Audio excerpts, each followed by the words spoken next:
Captain Jake Morrison stood on the bridge of his ship and looked at the strange readings on his screen. The U.S. Horizon was a good ship, one of Earth's newest exploration vessels. Jake had been flying ships like this for 15 years, but he had never seen anything like what they found today. "Captain, you need to see this," said Lieutenant Amy Sullivan from her station. She was the ship's science officer and one of the smartest people Jake knew.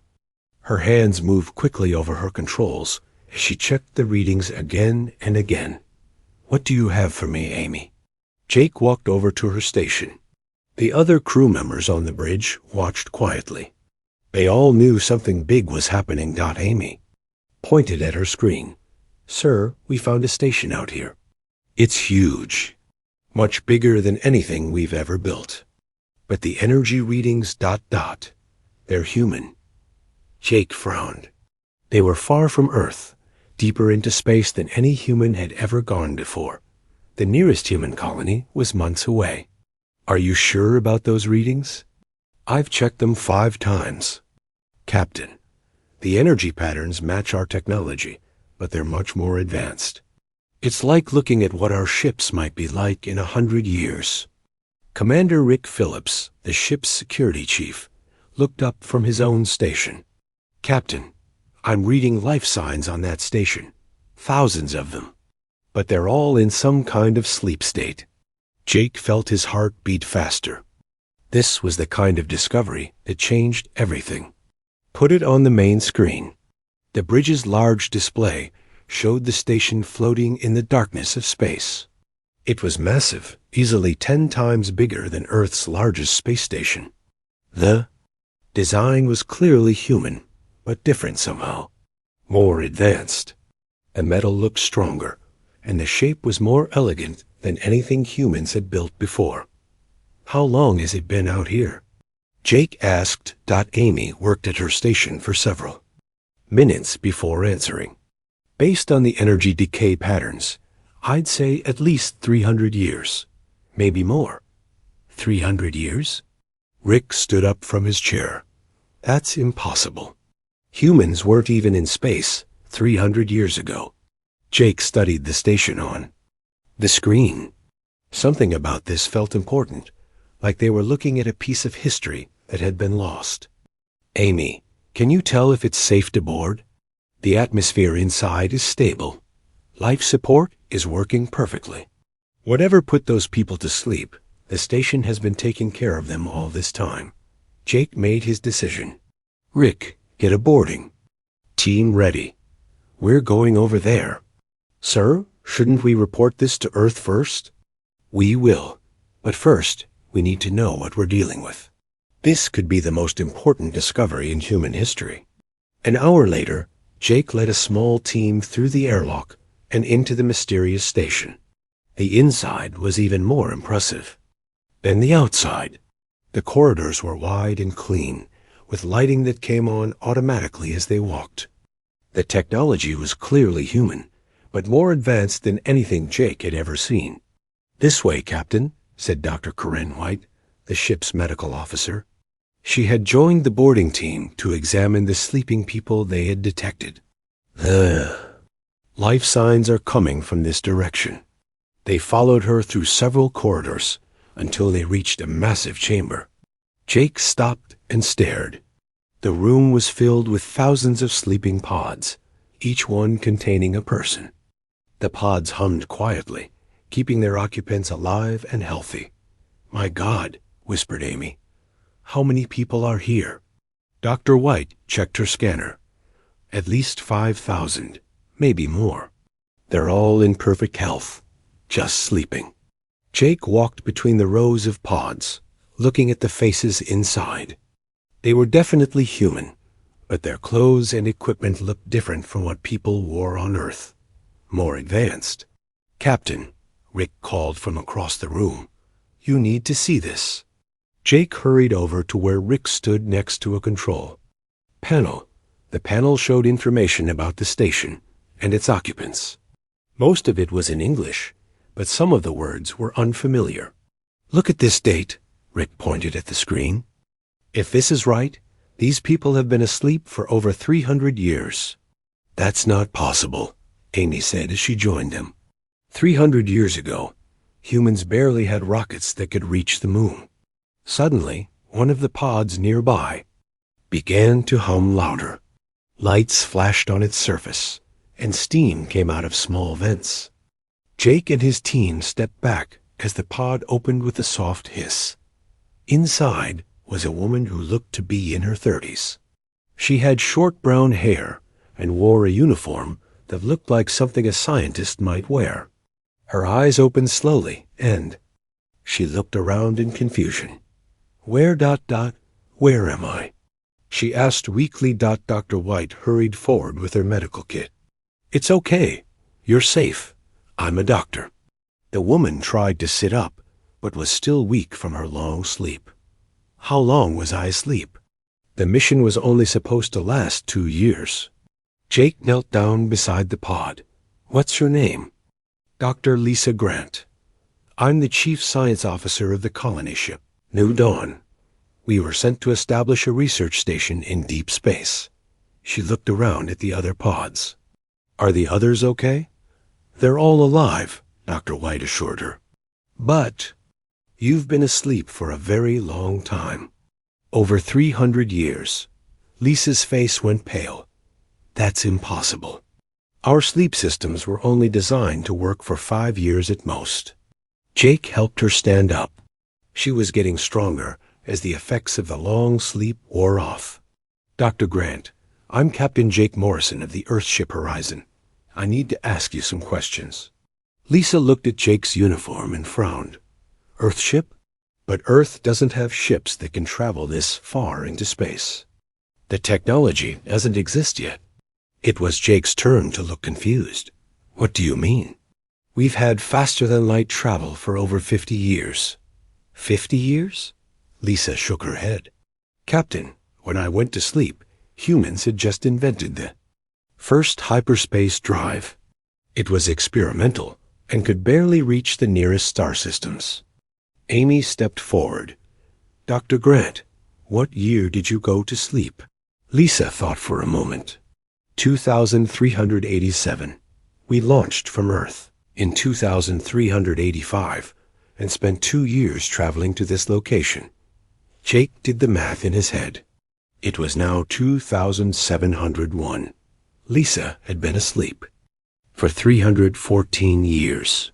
Dr. Grant, Jake said carefully, I need you to tell me about this mission. What were you really doing out here?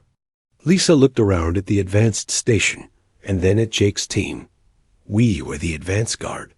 Earth sent us to establish a foothold in deep space and prepare for the next phase of human expansion.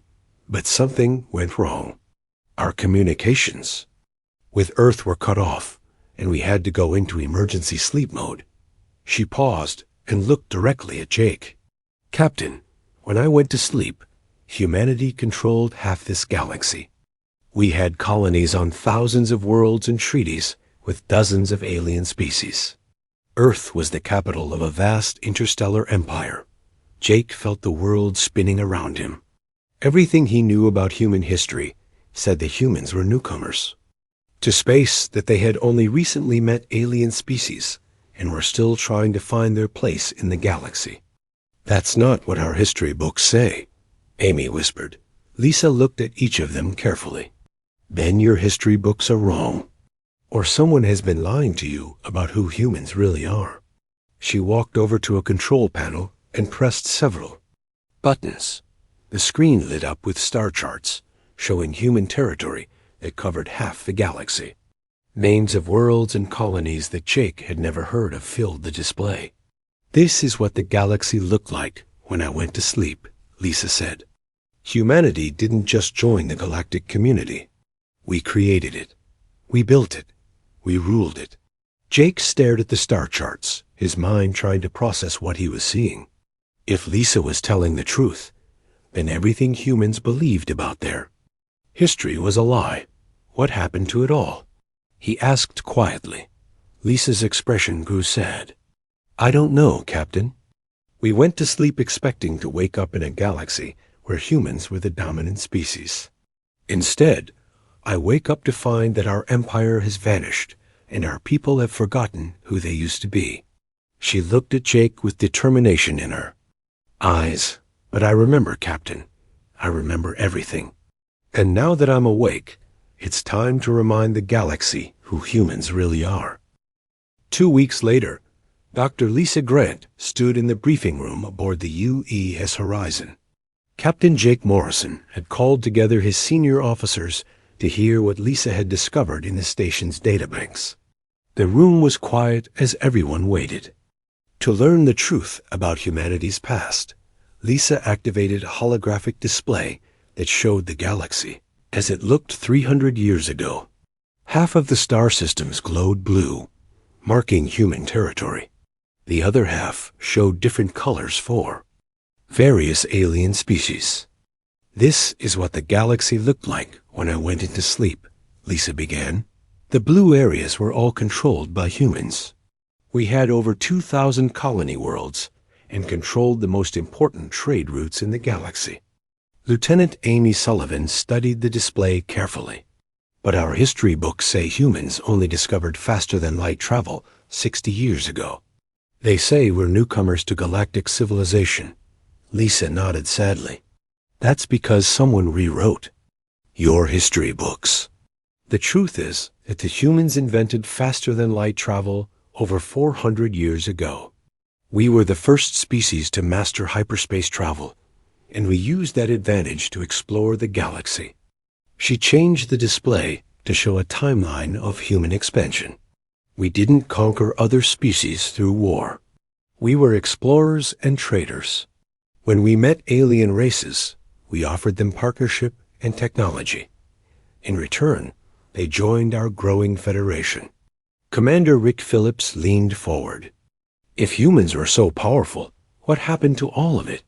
Lisa's expression grew dark. We became our own worst enemy. As the human empire grew larger, different groups developed different ideas about how it should be run. Some wanted to keep expanding. Others wanted to focus on making life better for existing colonies. Still others believed humans should rule the galaxy directly instead of working with alien partners.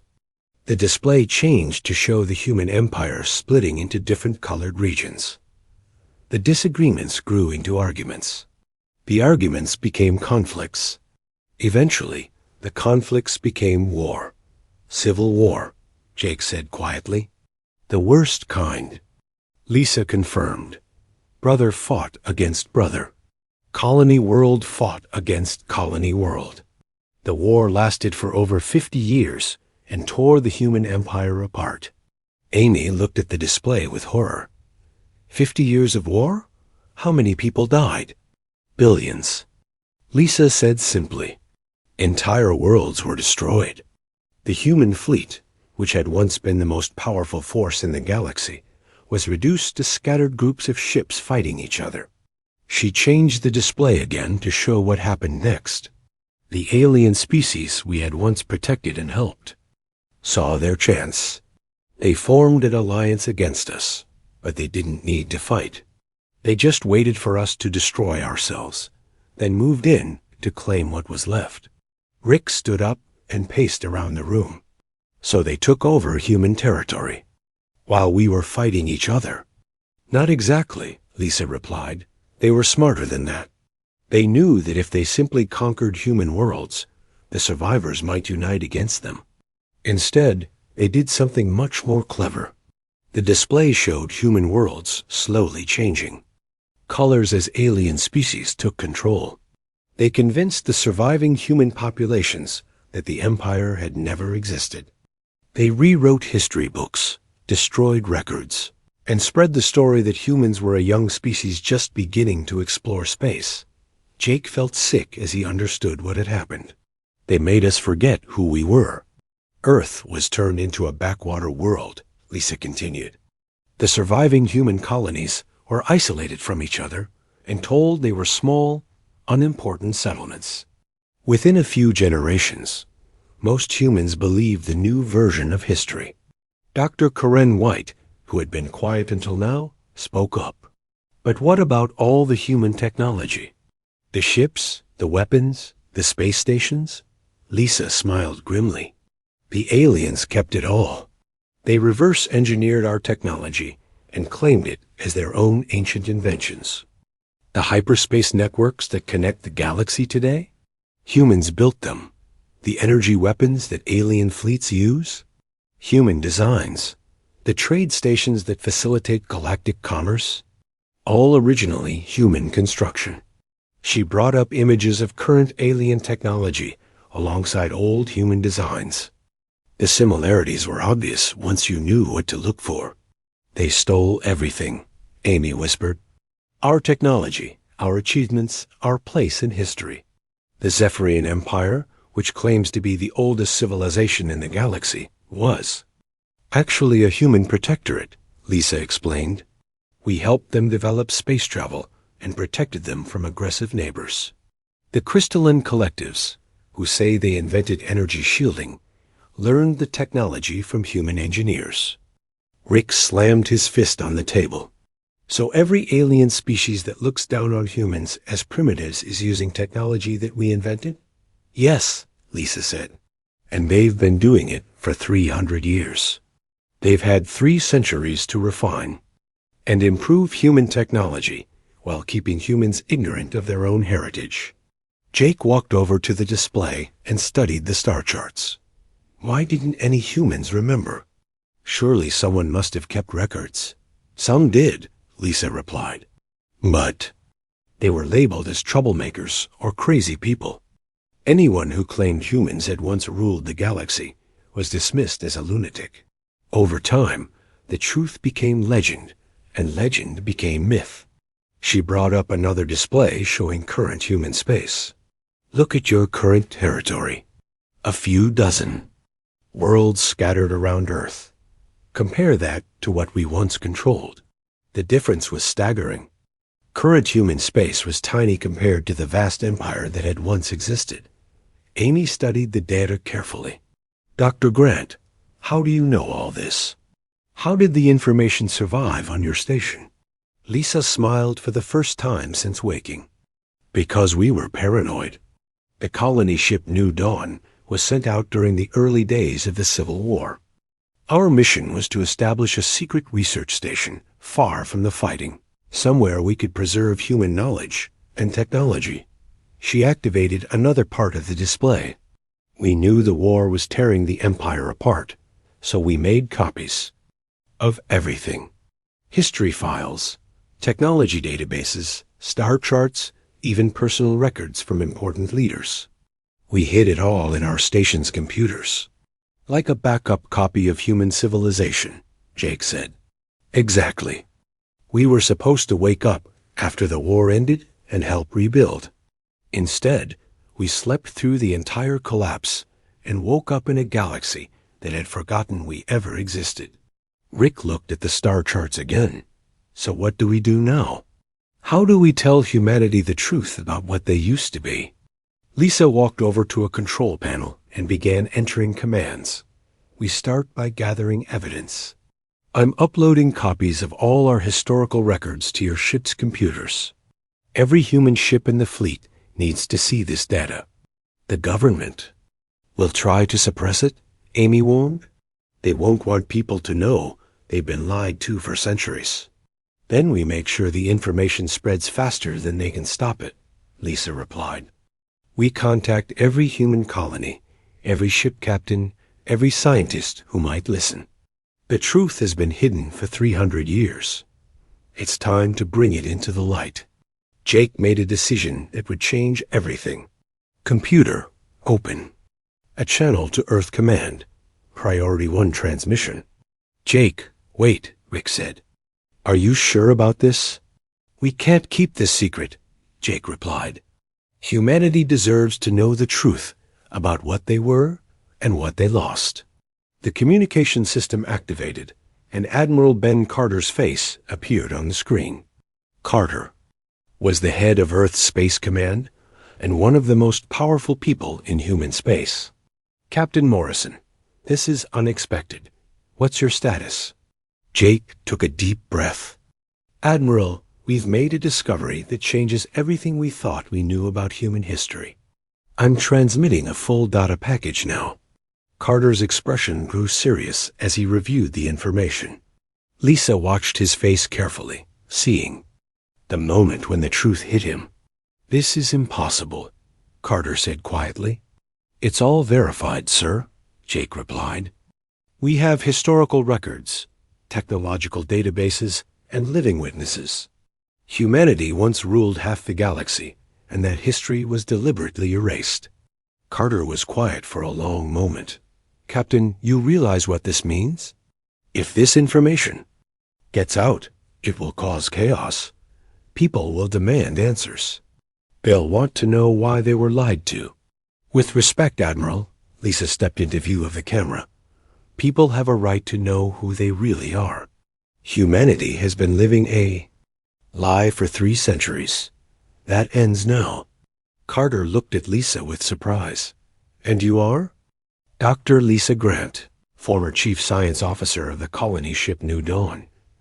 I've been asleep for over 300 years, and I remember what humanity used to be." The Admiral's face went pale as he understood the implications. "Captain Morrison, return to Earth immediately. We need to discuss this in person." "Yes, sir," Jake replied. "But Admiral, this information is already spreading. Every human in the galaxy needs to know the truth." After the transmission ended, Lisa turned to Jake and his crew. "You've just started something that can't be stopped, Captain. The question is, what will humanity do when they learn they were once the rulers of the galaxy?"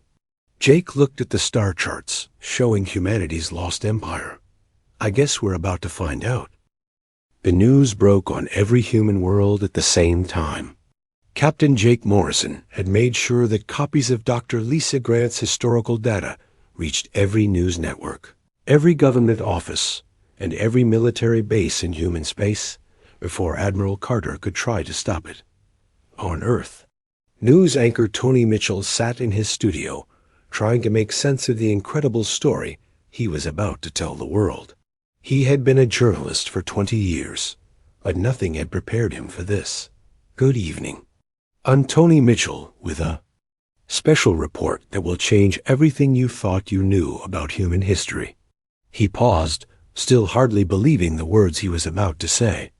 "Sources within Space Command have confirmed that humanity once ruled a galactic empire spanning thousands of worlds, only to have that history deliberately erased by the alien species who now dominate galactic politics." The reaction was immediate and explosive. On New Paris, the largest human colony world, thousands of people gathered in the streets demanding answers from their government. On Luna Station, workers stopped their jobs to watch the news broadcasts. On distant frontier worlds, colonists who had always felt like second-class citizens in the galaxy suddenly learned they were the descendants of its former rulers.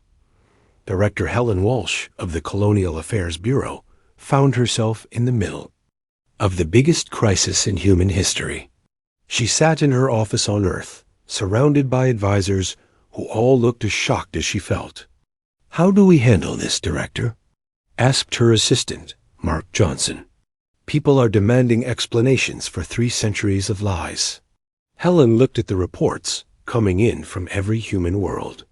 Protests, demonstrations, and demands for government action. "We tell them the truth. What else can we do? The cat is out of the bag." Meanwhile, Dr. Lisa Grant worked tirelessly in a new laboratory that Earth's government had built for her. She was joined by Earth's best scientists, including Dr. Paul Stevens and researcher Maria Lopez. Together, they were unlocking technologies that made current human ships look like toys. "This is incredible," Paul said as he studied the power core designs from Lisa's database. "These energy outputs are 10 times higher than anything we can build today."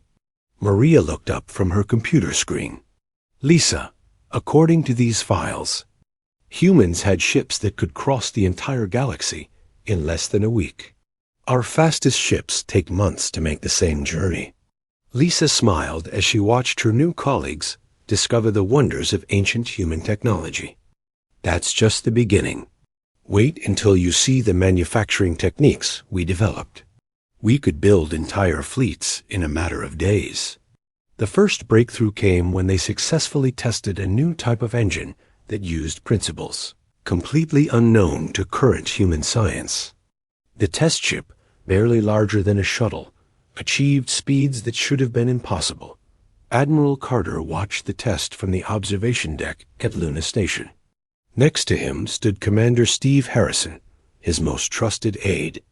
"We're not the same species that lost this empire," Carter said quietly. "We've learned from our mistakes, but will we make new ones?" Harrison asked. On the alien worlds that dominated the current galactic order, emergency meetings were being held as leaders tried to figure out how to respond to humanity's revelations. The truth was spreading faster than they could control it. On Zephyr Prime, the capital world of the Zephyrian Empire, Ambassador Zelther called an emergency session of his council. His scales shifted colors with agitation as he addressed the gathered officials. "The humans are making dangerous claims about their past," he said. "They're saying we stole their technology and erased their history." "The claims are true," replied Counselor Yexhai quietly. "Our own historical records confirm it. We've been using human technology for 3 centuries. Zelther's scales turned red with anger. "Those records are classified. How dare you speak of them?" "Because the humans are going to find out anyway." Yexhai replied, "They're not the primitive species we've been pretending they are. They're remembering who they used to be." Similar conversations were happening on every alien world. Species that had claimed ancient heritage and superior technology for centuries were suddenly faced with the truth that their achievements were built on human foundations. Back on Earth, the public reaction continued to grow. Massive demonstrations filled the streets of every major city. People carried signs demanding answers and justice. The chant, "Remember our glory," became a rallying cry heard on every human world. President Kate Johnson, the leader of Earth's government, found herself facing the biggest crisis of her career. She stood before the Global Assembly, humanity's governing body, to address the revelations that had shaken their civilization. "My fellow humans," she began, "we have learned terrible truths about our past. We were once the dominant species in this galaxy, and that history was stolen from us. But we must not let anger cloud our judgment. We must decide what kind of people we want to be moving forward." The response from the assembly was immediate and loud. Representatives from every human world stood up and shouted questions and demands. What? About reparations for 3 centuries of lies? Why should we trust alien species that have been deceiving us? When do we reclaim our rightful place in the galaxy? President Johnson raised her hand for silence. "We will address all of these questions. But first, we must decide if we want to be conquerors or leaders. Our ancestors' empire fell because they forgot that difference. Meanwhile, Dr. Grant's team achieved their second major breakthrough. They had successfully built a new type of manufacturing system that could produce advanced ships and weapons using techniques that had been lost for centuries. Admiral Carter toured the new facility with a mixture of awe and concern. The production lines were building ships that looked like nothing in the current human fleet. They were sleek, powerful, and clearly superior to anything the alien species possessed. "How long before we have a full fleet?" he asked Lisa. 6 months, she replied. "Maybe less if we can set up additional production facilities." Carter nodded, but his expression remained troubled. "Dr. Grant, I have to ask, what makes you think we won't repeat the same mistakes that destroyed the first human?" "Empire?" Lisa paused in her work and looked at the Admiral carefully. "Because we've learned something our ancestors never did. We've learned what it's like to be powerless. We've spent 3 centuries as the underdogs, and that's taught us humility." She gestured toward the ships being built around them. "These weapons aren't meant for conquest, Admiral. They're meant for justice. there's a difference. As news of humanity's technological breakthroughs spread, the alien species that dominated the galaxy began to panic. On the trade world of Nexus Prime, emergency meetings were called as representatives from dozens of species tried to figure out how to respond.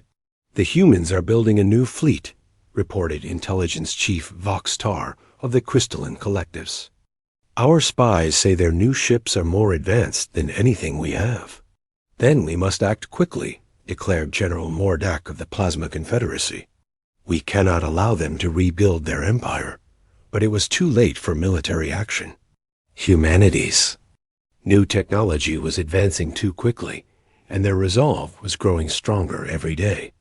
More importantly, some of the alien species were beginning to have second thoughts about their role in erasing human history. On the water world of Aquatica, the Tide Speakers held their own council. Unlike the other alien species, they remembered humanity's rule as a time of peace and prosperity. The humans were good to us, said Elder Nyalan to her fellow leaders. They protected our worlds and helped us develop our technology. When they returned to power, we should welcome them. Similar discussions were happening on worlds throughout the galaxy. Species that had been minor partners in the alliance against humanity began to remember that human rule had been beneficial, not oppressive. Back in her laboratory, Lisa received reports from across the galaxy about changing attitudes among alien populations. Many were beginning to question their leader's version of history. It's starting, she told Paul and Maria. The truth is spreading beyond human space. The alien populations are beginning to remember what things were really like under human leadership. Paul looked up from his work on a new weapons system. Do you think they'll support us when the time comes?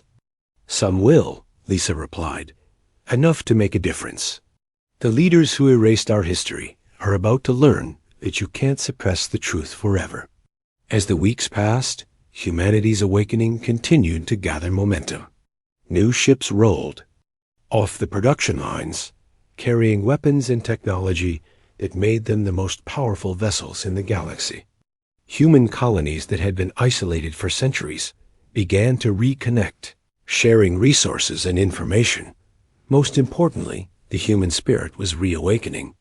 People who had spent their lives feeling like newcomers to galactic civilization suddenly understood they were the rightful inheritors of the galaxy's greatest achievements. Admiral Carter stood in the command center of humanity's new flagship, the U.S. Phoenix. The ship was a marvel of recovered technology, capable of feats that would have been impossible with older human designs. Admiral, reported Captain Nina Rodriguez, his tactical officer, we're receiving requests for alliance from over 50 alien species. They want to join us when we reclaim our place in the galaxy. Carter nodded. The Galactic Council had not held an emergency session in over a century, but the rapid changes in human space left them no choice. Representatives from every major alien species gathered in the massive council chambers on Nexus Prime. There, faces showing fear and uncertainty. Ambassador Zelther of the Zephyrian Empire stood at the center of the chamber, his scales shifting between red and orange as he addressed the assembly. Fellow beings, we face a crisis unlike any in our history. The humans are rebuilding their military and making claims about the past that threaten the stability of our entire civilization. In the gallery above, news reporters from dozens of worlds recorded every word. The session was being broadcast live across the galaxy, with billions of beings watching to see how their leaders would respond to humanity's return. Counselor Hexari of the Void Dancers spoke next, her crystalline form glowing with nervous energy. The humans claim we stole their technology and erased their history. They say we are all frauds living on borrowed achievements. Because it's true, came a voice from the back of the chamber. Every head turned to see Elder Nai Lin of the Tide Speakers walking slowly to the center of the room. We all know it's true. The humans didn't lie about their past. We lied about our own. The chamber erupted in angry voices as representatives shouted at each other. Some demanded that Nayelin be removed from the chamber, while others called for her to speak. The chaos continued for several minutes until the Council's security forces restored order. Ambassador, Zelther's scales had turned completely red. Elder Nayelin, your words are dangerous and inappropriate. The humans are a young species that has become confused about their place in the galaxy. No, Nayelin replied calmly. The humans are an ancient species that we convinced to forget their place in the galaxy. There is a difference. While the Galactic Council argued, Admiral Carter was preparing humanity's response. He stood on the bridge of the U's Phoenix, the flagship of humanity's new fleet. Around him, 12 identical ships waited in formation, each one a testament to humanity's recovered technological superiority. Admiral, reported Captain Nina Rodriguez from her tactical station, all ships are ready? We're receiving final clearance. From Earth Command. Carter nodded and activated the ship's communication system. This is Admiral Jake Morrison of the Human Space Navy. We're going to Nexus Prime to have a conversation with the Galactic Council. The journey to Nexus Prime took only 6 hours, a trip that would have taken weeks with older human technology. As the human fleet approached the system, they were met by a massive alien armada. Ships from every major species in the galaxy had gathered to defend the Council world. Incoming transmission, reported Lieutenant Dave Parker from the communications station. The main screen showed Admiral Kexter of the Zephyrian fleet, his reptilian features twisted with anger. Human ships, you are entering restricted space. Turn back now or face the consequences. Admiral Carter stepped forward. Admiral Kexter, we're here to speak with the Galactic Council. We have no intention of starting a war. Your very presence. Here is an act of war, Kexter replied. The Council has voted to forbid human ships from entering this system. Carter smiled calmly. I'm afraid the Council doesn't have the authority to make that decision. You see, we built this system's defenses. We established the trade routes you use. We even built the station where your Council meets. He gestured to Captain Rodriguez, who activated the Phoenix's targeting systems. Would you like a demonstration? Of how well we know our own technology. The demonstration that followed was carefully calculated to make a point without causing unnecessary death. Rodriguez targeted an uninhabited moon on the edge of the system, one that had been used for mining operations but was now empty. Firing main weapon, she announced. The beam that emerged from the Phoenix was unlike anything the alien fleet had ever seen. It struck the moon, and in a matter of seconds, the entire celestial body simply ceased to exist. Not destroyed, not broken apart, but completely gone as if it had never been there. The alien fleet fell silent. In the council chambers on Nexus Prime, representatives watched in horror as their screens showed the moon's disappearance. That was a warning shot, Admiral Carter announced to both the fleet and the council. We have rediscovered technologies that our ancestors once used to maintain peace throughout this galaxy. We can use them constructively to restore order, or destructively if forced to defend ourselves. Admiral Kexter's face had gone pale. What do you want? To talk, Carter replied simply. We want to discuss the future of galactic civilization with the species that have been managing our former territory. Director Helen Walsh, now serving as humanity's chief diplomat, transmitted a formal request to address the Galactic Council. Within an hour, she found herself standing in the same chamber where alien leaders had spent centuries making decisions about humanity's future without consulting them. Honored representatives, she began, her voice carrying to every corner of the chamber. I bring greetings from the human species and evidence of our true history in this galaxy. She activated a holographic display that showed the galaxy as it had existed 3 centuries ago. The massive extent of human territory drew gasps from the assembled delegates. This is what the galaxy looked like when humans were its primary civilization, Walsh continued. We controlled the hyperspace networks you use today. We built the trade stations that facilitate your commerce. We established the very foundations of galactic civilization. Ambassador Zelther stood up angrily. These are fabrications. Humans are trying to rewrite history to justify their aggressive expansion. Walsh smiled and activated another display. These are genetic markers found in the construction materials of your own capital city, Ambassador. The metal, the energy conduits, even the atmospheric processors, all contain human DNA signatures. Your own city was built by human workers. The evidence was overwhelming. Archaeological data, genetic analysis, and technological comparisons all pointed to the same conclusion. The alien species had built their civilizations on human foundations. One by one, the truth came out. Counselor Hex Ari of the Void Dancers was the first to crack under the weight of evidence. We were meant to be caretakers, she admitted, her crystalline form flickering with shame. When the human civil war began, they asked us to maintain their trade networks temporarily.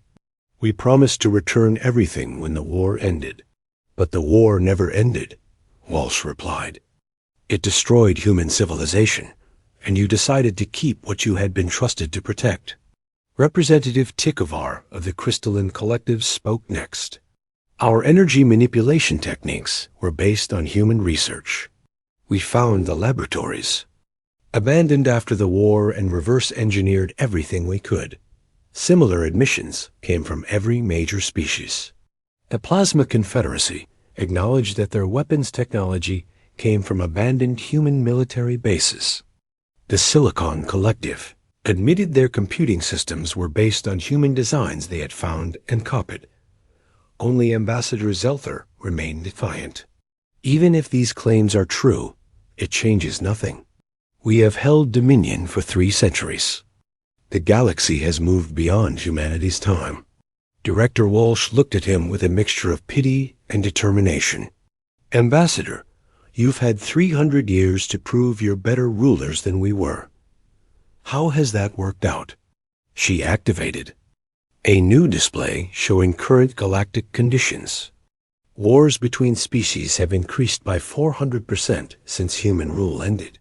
Trade disputes that humans once mediated now escalate into military conflicts.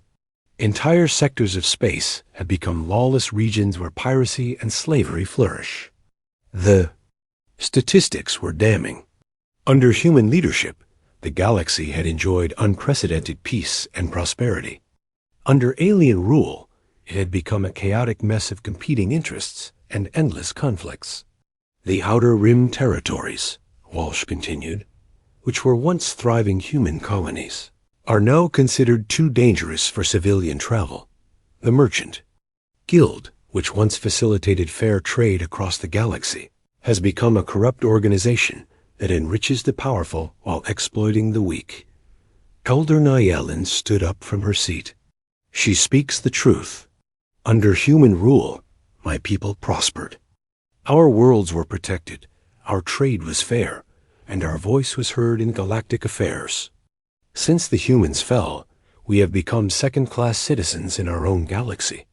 More representatives began to speak, and the pattern became clear. The species that had benefited most from humanity's fall were the ones that had been most powerful before humans arrived. The smaller, weaker species had thrived under human protection, but suffered under the new order. The humans didn't rule through fear, said Representative Karan of the Mineral Workers Union. They ruled through law and justice. They protected the weak and limited the power of the strong. That's why some of you were so eager to see them fall. Ambassador Zelther's scales turned almost black with rage. We will not be lectured by primitives about galactic governance. The Zephyrian Empire existed long before humans reached the stars. Director Walsh smiled and activated one final display. Actually, no, you didn't. According to our records, the Zephyrian Empire was established in the year 2156 by a coalition of reptilian species under human sponsorship. Your first emperor was crowned in a ceremony." 5 years later, Admiral Amy Sullivan stood on the observation deck of Haven Station, watching ships from dozens of worlds dock at the massive spaceport. Haven had once been humanity's greatest colonial achievement, a world terraformed to perfection and home to 50 million people. When the human empire fell, it had been abandoned and forgotten. Now it was the capital of the restored Galactic Federation. The transformation hadn't happened overnight, but it had been steady and inevitable. Once humanity demonstrated they meant what they said about building something better. Unlike their ancestors, who had ruled through dominance, this new generation of humans offered genuine partnership to alien species willing to work for the common good. "Admiral Sullivan," came a voice behind her.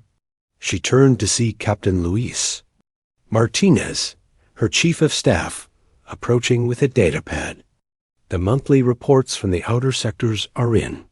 Crime rates are down another 15%, and trade volume is up 20%. Amy smiled as she reviewed the numbers. It had taken 5 years of hard work, but the galaxy was finally becoming stable again. The piracy that had plagued the outer sectors for centuries had been nearly eliminated. Trade disputes that once led to wars were now settled through negotiation and compromise.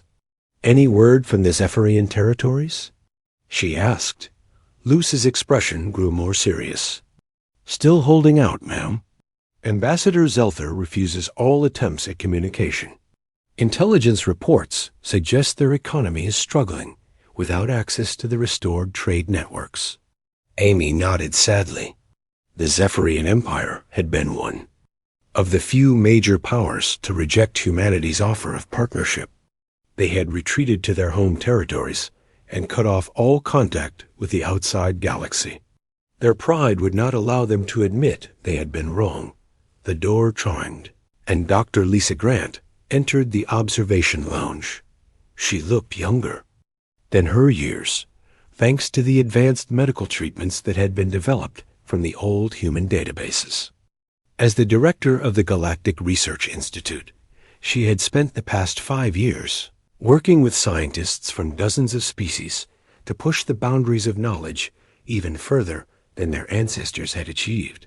"Amy," Lisa said, joining her at the viewing port, "I have good news. The quantum communications array is finally online. We can now communicate instantly with any point in the galaxy." Amy felt a thrill of excitement. Instant communication across galactic distances had been one of humanity's greatest achievements before the Civil War, but the technology had been lost when the Empire fell. Now it was restored and improved.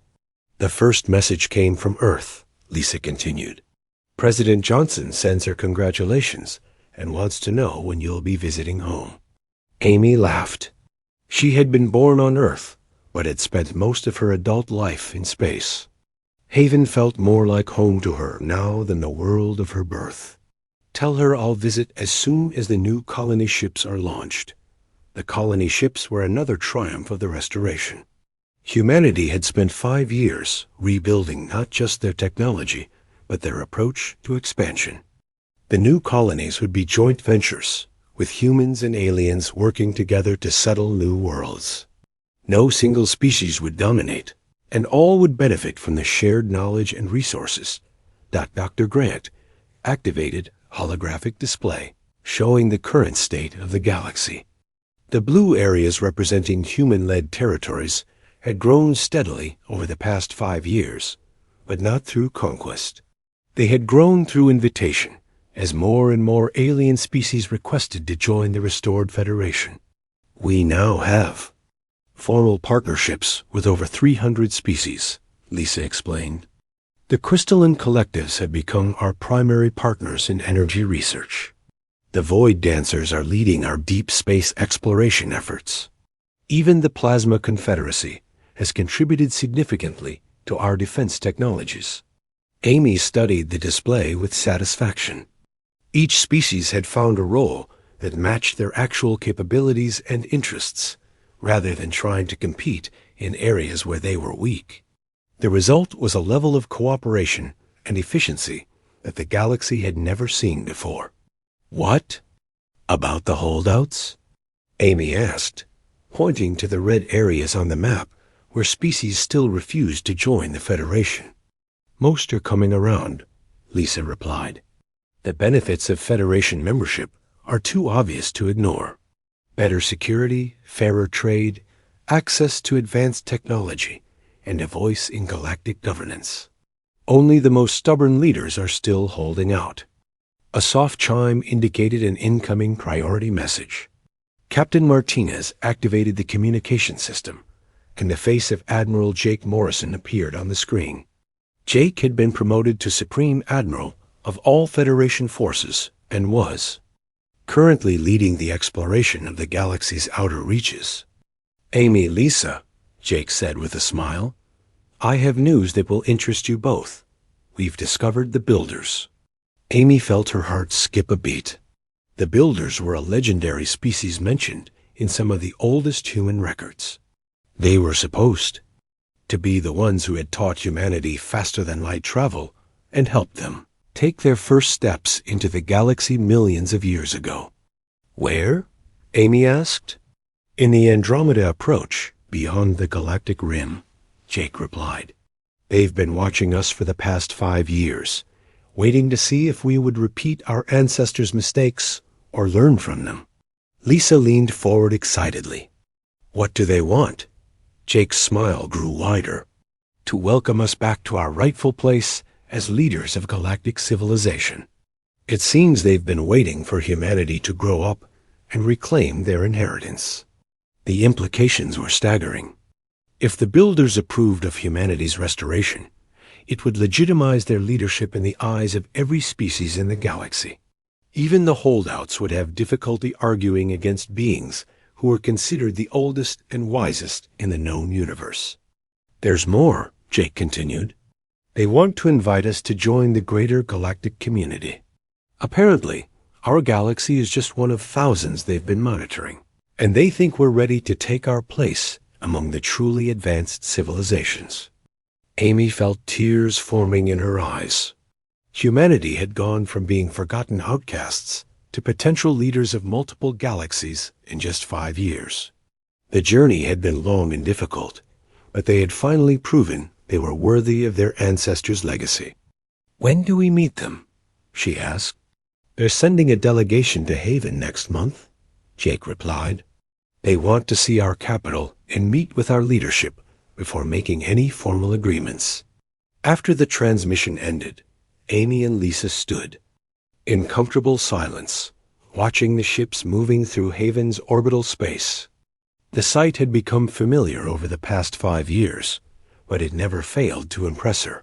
Ships from dozens of worlds, all working together under human leadership. Do you think we'll succeed this time? Lisa asked quietly. Do you think we can avoid the mistakes that destroyed the First Empire? Amy considered the question carefully. We're not the same species that built the First Empire, she finally said. We've learned what it's like to be powerless, to be forgotten, to struggle for survival. That's taught us humility that our ancestors never had. She gestured toward the bustling spaceport below them. Look at what we've built. It's not based on human dominance, but on human leadership. We're not ruling other species. We're helping them reach their potential. Lisa nodded thoughtfully. The First Empire fell because we thought we were better than everyone else. We've learned that we're not better. We're just different. Our gift isn't superiority. It's the ability to bring out the best in others. A new ship appeared on the horizon, its design unlike anything either woman had seen before. It was sleek and elegant, with flowing lines that seemed almost organic. As it approached the station, they could see symbols on its hull that were clearly not from any known species.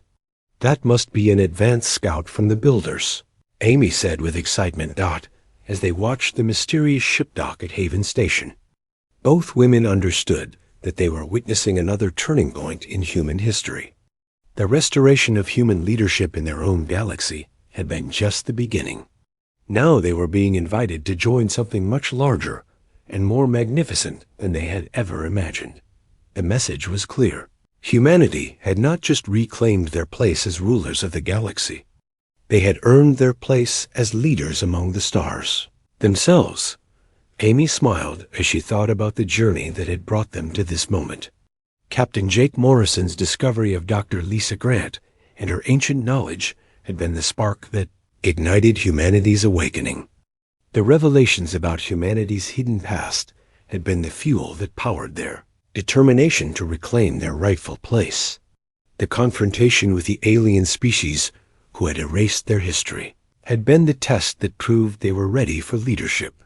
But the restoration itself had been the real achievement. They had taken a broken galaxy and made it whole again. They had brought peace where there had been conflict, prosperity where there had been poverty, and hope where there had been despair. The galaxy forgot us, Amy said quietly as the builder ship completed its docking procedures. But we never forgot who we were meant to be. Lisa placed a hand on her friend's shoulder. And now the universe itself is welcoming us home. As they prepared to meet the representatives of the greater galactic community, both women knew that humanity's greatest adventures were still ahead of them. Vu,